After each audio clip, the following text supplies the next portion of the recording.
E two cap is this. तो बहुत बार law of reflection using vector. अब इस लॉ ऑफ रिफ्लेक्शन में रे में वेक्टर कैसे इन्वॉल्व करें, ये इशू, ये बात नहीं समझ में आती है सबसे पहले, है ना। तो वेक्टर कैसे इन्वॉल्व करें, तो वेक्टर के मैग्नीट्यूड का तो कोई सेंस नहीं होगा यहाँ। रे, लाइट रे, है ना, वो कहां से कहां एक्सटेंड हो सकता है, any point to any point. तो length of that vector has no meaning, केवल किससे तुम्हारा कंसर्न है, डायरेक्शन। तो डायरेक्शन का मतलब यूनिट वेक्टर हुआ है नहीं। तो बाय वेक्टर बेटर क्या है, किसको इन्वॉल्व कर लेना, unit vector. Unit vector, unit vector को किससे मतलब होता है, केवल मैग्नीट्यूड से, I mean I am very sorry, direction से। तो प्लेन सरफेस कंसिडर करते हैं, क्या क्या गिवन होगा, क्या क्या हमको पता होगा, रिफ्लेक्शन हो रहा है तो या तो स्फेरिकल सरफेस है या प्लेन सरफेस है, और law of reflection I know. तो एक डायग्राम ड्रॉ कर लेते हैं, ये इंसिडेंट रे, ये रिफ्लेक्टेड रे, और ये नॉर्मल, यही चीज तो इन्वॉल्व होना है। एंड व्हाट वी नो कि ये एंगल और ये एंगल क्या आना चाहिए, इक्वल। ये तो लॉ ऑफ रिफ्लेक्शन है। अब we have to involve vectors.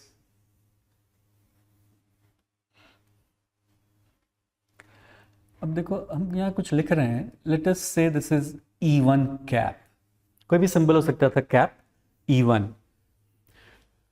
या EI, इंसिडेंट रे। E1 क्या डायरेक्शन है बताओ, इंसिडेंट रे। E1 किस डायरेक्शन में है, इंसिडेंट रे। E2 क्या है, रिफ्लेक्टेड रे। और मिरर को तो हम वेक्टर नहीं मान सकते, मिरर में तो कोई डायरेक्शन ऐसा सच नहीं है, लेकिन नॉर्मल टू मिरर क्यों ना एक यूनिट वेक्टर ले लें, एन कैप। तो what is n cap, n cap is perpendicular to mirror. अब ये सोच के बताओ हमको, इस क्वेश्चन में क्या गिवन होगा और क्या निकालना होगा, क्या क्या गिवन होगा बताओ। इस क्वेश्चन में मिरर गिवन होगा, मिरर गिवन होने का मतलब n cap I know, n cap I know. Incident ray तुम डिसाइड कर लिए क्या चाहिए, E2 cap. So what we need to find, E2 cap in terms of what, E1 cap and n cap. तो अब क्वेश्चन थोड़ा समझ में आने लगा, तो जो कुछ आगे हम लोग डिस्कस करेंगे वो ज्यादा क्लियर हो, क्लैरिटी है ना थोड़ा। क्या क्लैरिटी समझ में आया बताओ, क्या हम लोगों को पता है एन कैप और E1 क्या चाहिए होगा, E2 cap. How to find that out, अब क्या करें। तो because we have to find E2 cap, तो ऐसा करते हैं E2 cap for that matter any vector. देखो तो हम यहां कुछ लिख रहे हैं, ये बात समझ में आती है।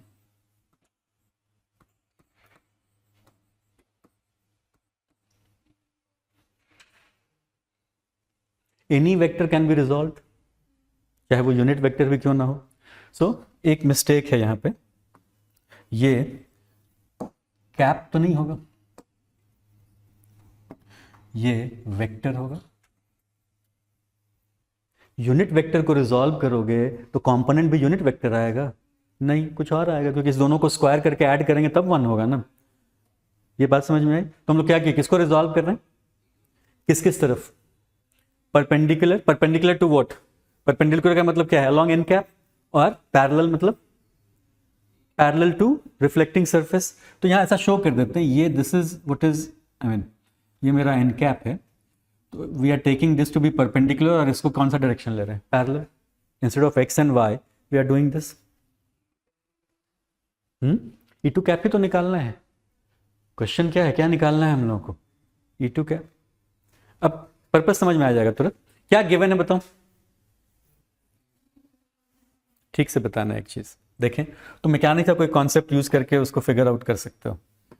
ये जो E1 कैप है इसको भी हम लोग रिजॉल्व कर सकते हैं किस किस तरफ,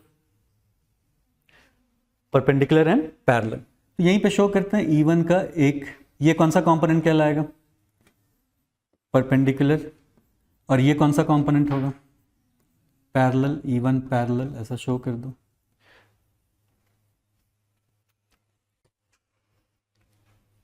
I am writing here E1 cap is also equal to what?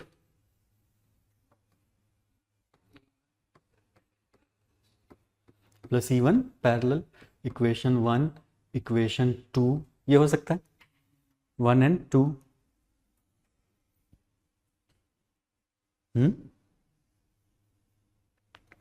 Now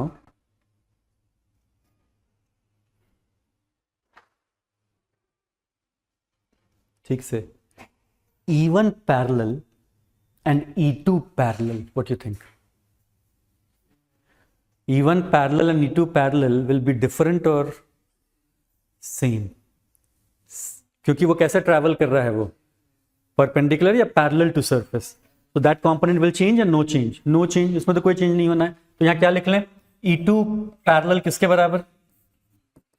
E1 parallel. ये हो गया थर्ड. बिकॉज एक चीज ध्यान रखना, हम लोग E2 को चाहते हैं E1 के टर्म में लिखना, क्योंकि E1 तो गिवन होगा ना. E2 अननोन है या गिवन है? गिवन है. तो E2 पैरेलल किसके बराबर?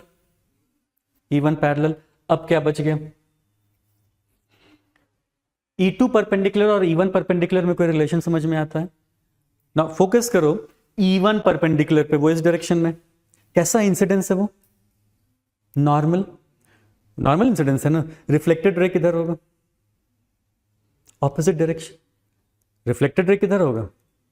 It will retrace its path और नॉट. किसी भी, ये मान लो कोई मिरर है और इस पे ऐसा रे इंसिडेंट है, किधर होगा रिफ्लेक्टेड रे? बताओ. एनी अदर डायरेक्शन या एंटी पैरेलल? एंटी पैरेलल, ये तो पता है. तो हम लोग कौन सा कंपोनेंट ले रहे हैं? परपेंडिकुलर. तो E1 परपेंडिकुलर तो डाउनवर्ड है, बट E2 परपेंडिकुलर किधर है? अपवर्ड. मैग्नीट्यूड से तो कोई मतलब है नहीं, तुमको देखना क्या है? केवल डायरेक्शन. तो what you will write? How much is E2 perpendicular equal to E1 perpendicular या minus of that? E2 perpendicular is minus of E1 perpendicular.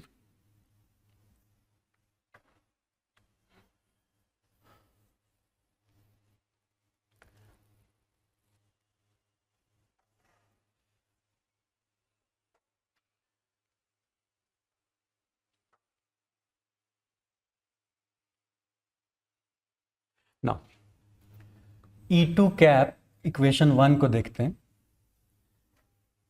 E2 parallel की जगह क्या लिख लें?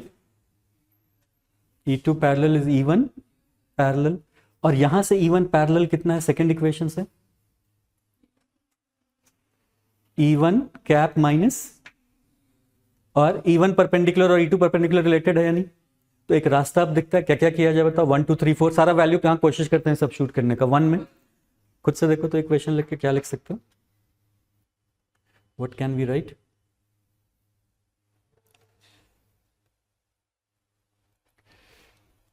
क्या लिख सकते हैं?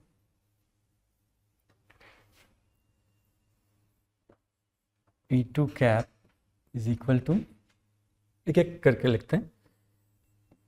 E2 perpendicular plus E1 parallel.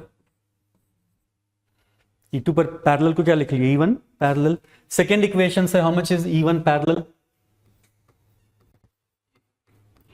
E1 parallel is equal to E1 cap minus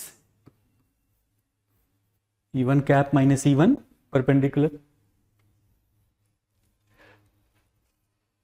तो क्या हो जाएगा ये? How much is E1 parallel equal to, and how much is E2 perpendicular equal to? Minus E1 perpendicular plus E1 parallel किसके बराबर है? E1 cap minus E1 perpendicular. So E2 cap is equal to how much?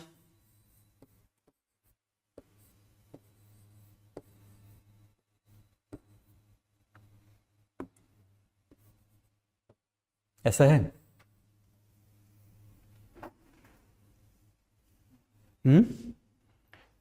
E2 cap is equal to E1 cap minus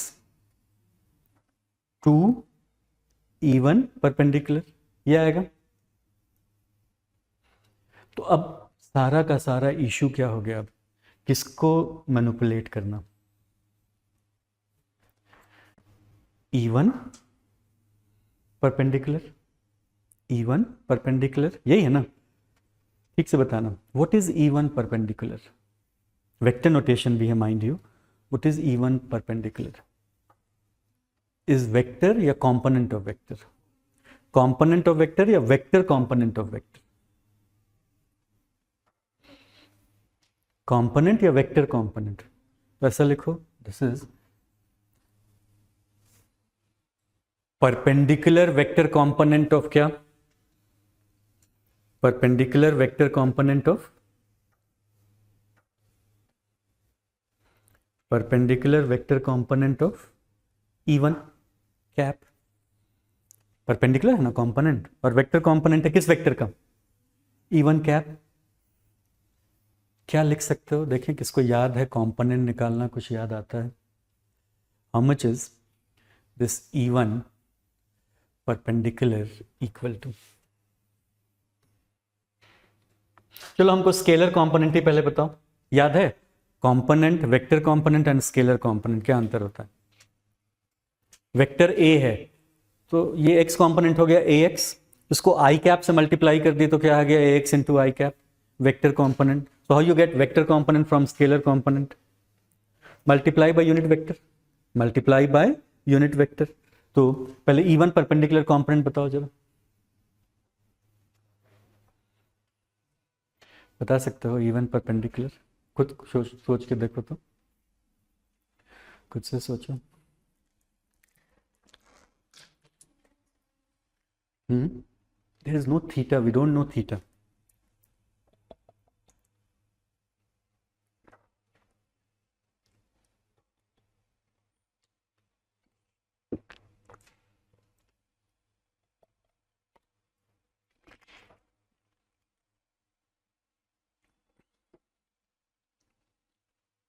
component के बारे में सोचो.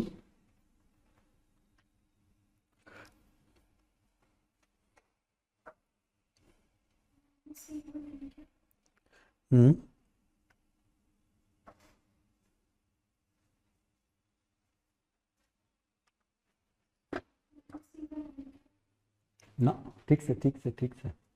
Component of a vector. याद करो कुछ. The moment I will write you will से कि हाँ अरे तो जानते थे बट यूज नहीं कर पाए. कंपोनेंट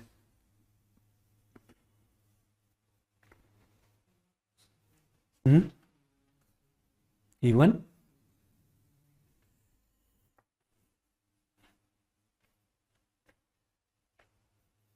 क्या होगा?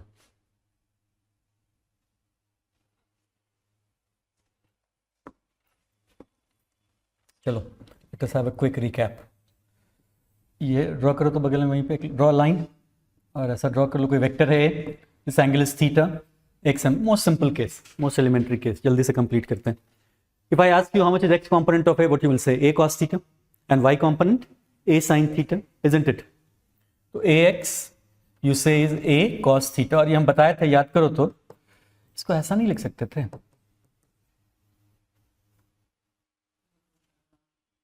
Component of a vector we can, एक डॉट प्रोडक्ट के एप्लीकेशन में बताए थे. डॉट प्रोडक्ट का जो एप्लीकेशन है वो क्या? a dot I will give you what? Component. क्योंकि डॉट प्रोडक्ट है तो ये वेक्टर कंपोनेंट होगा या स्केलर कंपोनेंट होगा? स्केलर. हम लोगों को क्या चाहिए? अब जरा अपना डायग्राम देखो तुम, कौन सा कंपोनेंट चाहिए E1 का? परपेंडिकुलर. किस डायरेक्शन में है तुम्हारा? परपेंडिकुलर के अलॉन्ग कोई यूनिट वेक्टर है? जैसे जैसे यहां पे x कंपोनेंट चाहिए था तो वेक्टर a का तुम डॉट प्रोडक्ट किससे लिए? आई कैप से. यहां पे किस वेक्टर का कंपोनेंट चाहिए बताओ? E1 का. किसके अलॉन्ग? परपेंडिकुलर. परपेंडिकुलर के अलॉन्ग कोई यूनिट वेक्टर है? n cap. So how much is this? Dot n cap. E1 cap dot n cap. वो प्लस है या माइनस वो तो अपने आप करेक्ट हो जाएगा, बिकॉज तुम कौन सा प्रोडक्ट ले रहे हो? Dot product. तो वो तो अपने आप आ जाएगा, प्लस माइनस होगा ना. बट हम लोग को क्या चाहिए यहां पे? स्केलर कंपोनेंट या वेक्टर कंपोनेंट? तो वेक्टर कंपोनेंट कैसे आता है बताओ? अब यहीं पे वापस आते हैं. If you want vector component तो ax वेक्टर चाहिए अगर, तो what will you do? How you will write it? This much या into I cap? Into I cap, तो यहां क्या करें, डॉट एन कैप या इनटू एन कैप, ब्रैकेट में कर दो उसको, राइट दैट, राइट दैट। तो how much is E2 cap equal to,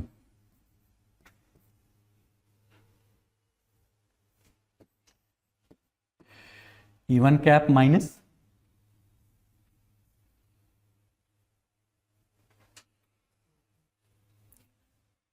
to क्या, कितना, cap dot N cap into N cap.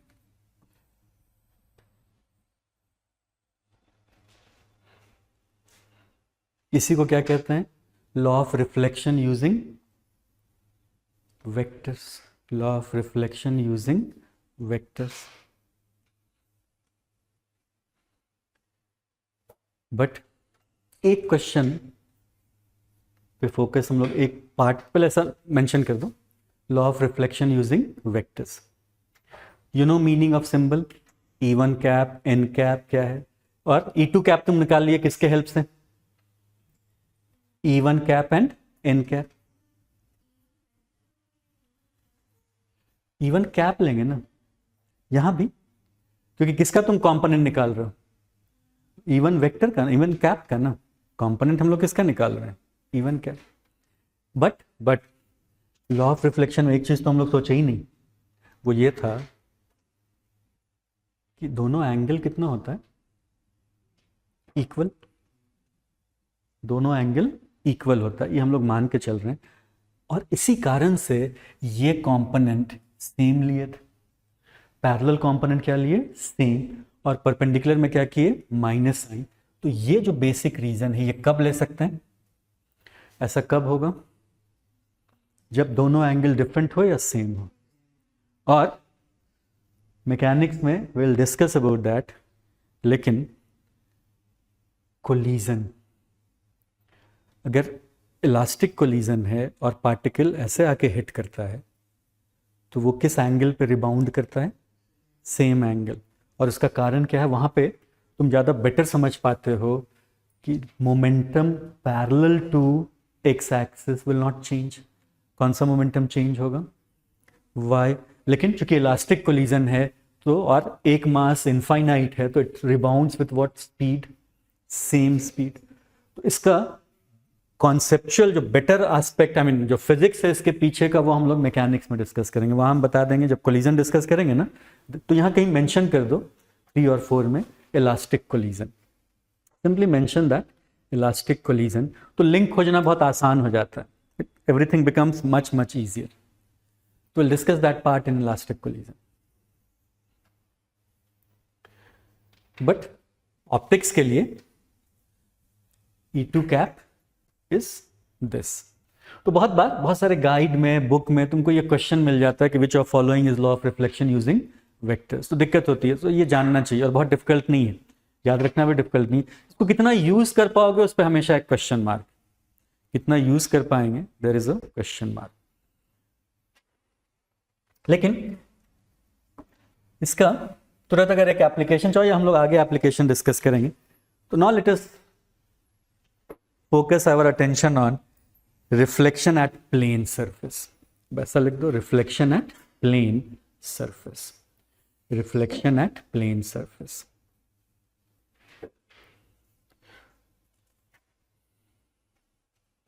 Reflection at plane surface.